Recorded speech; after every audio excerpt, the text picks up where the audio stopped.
Rotary cutters are a fast and easy way to cut fabric. But then this happens, and this happens, and this happens. Here are 10 common issues that sewists and quilters have with the rotary cutters and how to fix it. So stick with me and I'll show you how to do it.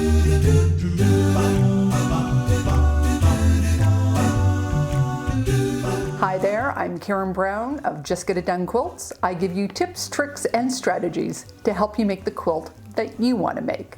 And if you like what you see, please hit that subscribe button. The sewist and quilting world was revolutionized when the rotary cutter was invented. And though it made cutting faster and easier, it also produced a whole new set of problems. I get so many comments and emails about cutting issues. Here are solutions to the 10 most common ones.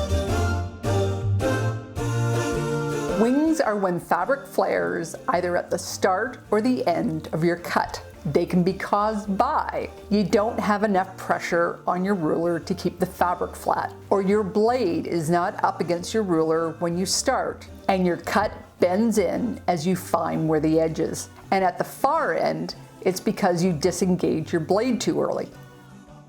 Be sure to have your hand or weight close enough to the ends and engage that downward pressure before you start cutting, just in case you have a little give to your cutting surface. Before you start, have your rotary cutter just before your fabric with your blade in contact with your ruler, and keep your blade snug against the ruler until the very end. When your blade skips, then you do this, which pulls your fabric out of alignment. So change your rotary blade. It doesn't matter if you changed your blade yesterday, last week, or the month before. Change your blade. I know blades cost money, so if you can't afford to change them, sharpen them. And I demonstrated how to do this in my video, The Quilt Coach, episode 4. Cutting is a much more pleasant experience when your tools are in good shape. If you can't change your rotary blade, don't pull away your fabric until you are sure that you have a clean cut, which you can do by working with 2 rulers. By using the second ruler, you will keep your fabric aligned.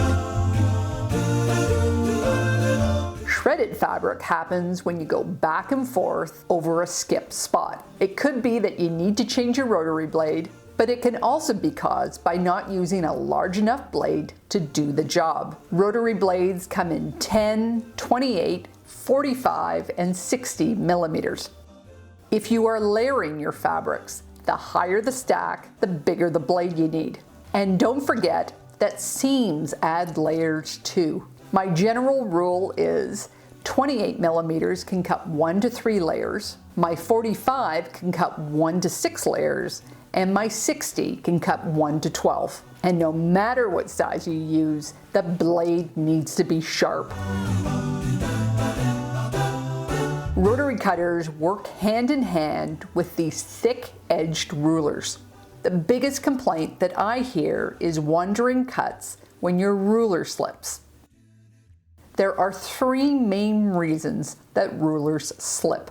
The pressure is coming from the side and not from above. There's not enough friction between the ruler and the fabric, and your table or your mat is moving while you cut. So when you are holding your ruler, make sure your work is close and tent your fingers. If your ruler is farther away, use a weight to keep the ruler steady. I keep mine right beside my cutting table for easy access. Add grippy dots, first aid tape, or non-skip coating to the bottom of your rulers also helps it from slipping. And check that your table and mat are steady. Move it against a wall if necessary. You just square it up, you cut a strip, and you're about to cut another, but now the line is no longer straight. How did that happen? We use rulers to cut straight lines, but this only works if the blade is engaged with the side of the ruler for the full cut. Not like this, or this, but this. That is, your blade needs to be perpendicular and tight to the edge of the ruler. And this is best done when you are pushing the blade away from you. When you are at an angle to the cut, not only is it harder to see the measurement lines accurately, but you are using your wrist, elbow, and shoulder, often clenching, and that's harder to keep that blade engaged. So always cut away from you. You don't need a rotary cutting board. Just turn yourself or your cutting mat to accomplish this. This is a beginner mistake, but occasionally this still happens to me when I'm not paying attention. And it's simply that the blade is on the wrong side of the rotary cutter. Rotary cutters are made for both right and left-handed people. With this type of rotary cutter, it's as simple as flipping it over. For this one, it is assembled the opposite way.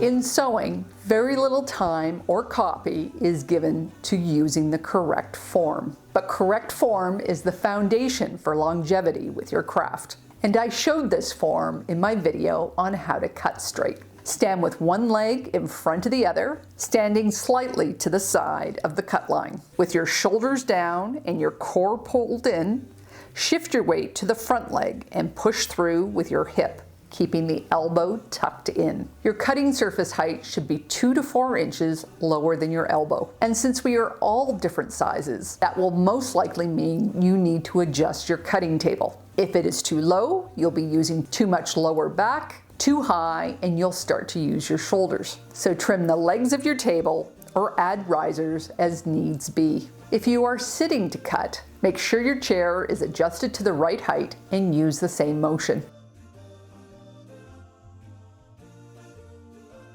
If you are using your rotary cutter with a death grip, then you are using it the wrong way. All your wrist needs to do is guide the blade down the fabric. We clench for many reasons, but the two main ones are a dull blade when we clench to add that extra necessary strength to cut it. And the other is that you simply have never been shown the right way to cut. So I went through the proper form in the previous point, but let's take a look at what the wrist is doing. Not much. It's relaxed and straight, and it just guides that blade down the length of the ruler. When your blade becomes dull, our wrist bends and our hands tighten to exert more downward pressure. And if your hands are not strong enough, that clench will travel up into your elbow and even your shoulder. I try to exhale just before I cut, just as a reminder to hang loose and to be mindful of my blade. The dreaded bump can appear when you are cutting folded fabric, like with the fabric strips. Actually, this is not a rotary cutting issue, but a geometry one. To cut a straight line through the fold, the cut needs to be perfectly perpendicular to that fold. So align that fold with a cross line on your cutting mat or your ruler. Then cut a nicely straight line. Just note that the fold that comes on the fabric and the fold that you want are not necessarily the same. The steam setting on most irons is also not strong enough to remove it. So take a spritz bottle and a hot iron, and that will do the trick.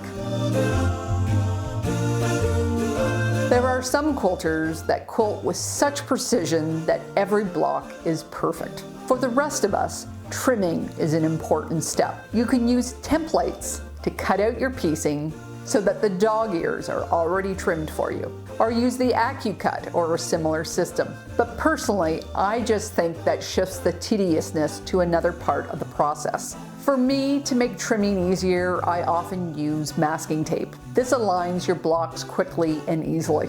I showed how to do the HST trimming hack in my videos 5 sewing hacks with masking tape.